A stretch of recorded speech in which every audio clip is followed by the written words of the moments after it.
he didn't name names or anything like that, but he certainly can't point fingers at anybody without pointing a finger back at himself. And so I think when you look at it, it's not that big of a deal. He's saying, look, we got to clean up this. In order for us to be good, I need to do better. The coaches got to do better. The young receivers got to do better. The linemen got to do better. Defensively, we got to do better. Joe Barry got to do better. He's just saying how those conversations are going. It's not really, honestly, Max, it's not that big of a deal. Yeah, it's Aaron Rodgers.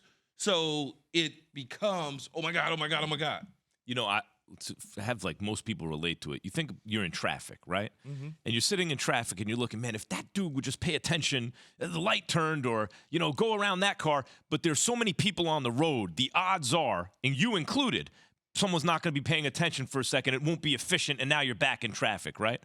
That's, to me, football, there are so many moving parts. To get 11 guys on the same page, play after play after play, I imagine, and I did not play never had the shoulder pads on in my life. We played stop motion on concrete in New York, So you never right? had the little shoulder pads during Christmas? No. They click when you run? No, we used to play. The only time we even played a tackle football in New York, like growing up in New York, is like when it snowed. If you go to a park and you play and you tackle everybody in the snow with the big coats on. Otherwise, we played stop motion, which is just wrap someone up. Key, I imagine it is very difficult to get 11 different people on the same page, play after play after play. Play after play after play after play. I would probably say, if you do it a percentage, I would probably say 66% of the time. That's pretty high, actually. Yeah, 66% on a good team. On a good team, 60% of the time you get 2/3 of the time doing everything exactly their way. And that play usually works, and it becomes a thing of beauty. And that's when you see a perfect touchdown, or it's in sync. The offensive lineman, bam, the back hits his thing, the play action pass in the belly, the footwork, everything drops back. The receiver runs it perfectly. The other guy clears it out. He rips it. They score a touchdown, and you see the and the woo, because it dialed it up. They dialed it up, and it worked. Perfect. So that goes from coaches have to have the right play design that fits the personnel. Personnel's got to have to put in the work together so they all know what they're doing, and then have the talent to get it done. I don't know if you know how it works, but I'm going to try to explain it to you. Okay, so what happens is a coach has the anticipation. He's not just out there, good coaches, because I'm sure the Adam Gases of the world will probably do it, just calling stuff. But good coaches, Sean Payton, Todd Haley, you know, those guys dialing up plays that I've been around, Charlie Weiss, Dan Henning, we can match a play with a certain situation on defense that we anticipate.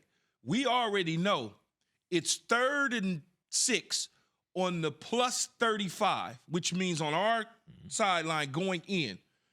And we know their tendencies is to do this X amount of percentage of the time. And we say, okay, this is going to match this because they're going to be in quarters coverage, or they're going to be in cover 2. The front's going to be this, or they're going to be in a bare front playing man-to-man. So we dial it up, and it hits. Everything went perfect the way we wanted it to. They did exactly what we wanted them to do. And you go, okay. I remember being once and playing for Tampa Bay, and we're playing the Atlanta Falcons, and we would go bunch right, and we would run spacing. And spacing is a concept where somebody's over the ball, somebody's next to, like, outside the ball, and somebody's in the flat. And we would run that every single time on 3rd down. It was like, can we run something different? So one day we're watching film. As we're game planning, we're watching film, and I said to the offensive coordinator, Clyde Christensen, I said, this dude going to take the cheese, Clyde. I'm telling you. Let's stutter go him. Let's run spacing, stutter go 19. And I ran the little pivot route at the top, the little hook, but I never hooked. Everybody else did everything the way we wanted, because when they saw over the ball to the flat, they saw me. They figured, okay, well, this is it. Oh, my God. Here it comes, but it never came. He bit like a rat chasing cheese. And all I did was stop my little feet real quick, gave him a shoulder move, made him think I was coming down. Both those safety jumped. I went right past him, touchdown. It was just like a thing of beauty, because we knew that they would do that. That's what Aaron Rodgers is looking for. Is that a thing that starts to snowball, like you said? Because I could see your face sometimes when you watch a beautiful pass and you're like, oh, it's like a handoff, right? Because you're reliving it, like how many times you weren't getting that and the times that you did were extra, right? So when I look at your face, even as you're describing, from the play design to the execution, it's like a thing of beauty, right? Oh, absolutely. Okay, like the endorphins start to pump in your body. Like, oh, so is that a thing that snowballs? So a team that gets that done a little more consistently, they start to get it done even more consistently because you gotta get hooked on that feeling. Is that what people mean? A team with momentum? Yeah, because everything is working in your favor. You know, like the New York Giants, for instance, and Brian Dable and company, they know if we do this. In Daniel, I almost called him Daniel Snyder. Daniel Jones, what's with these names today?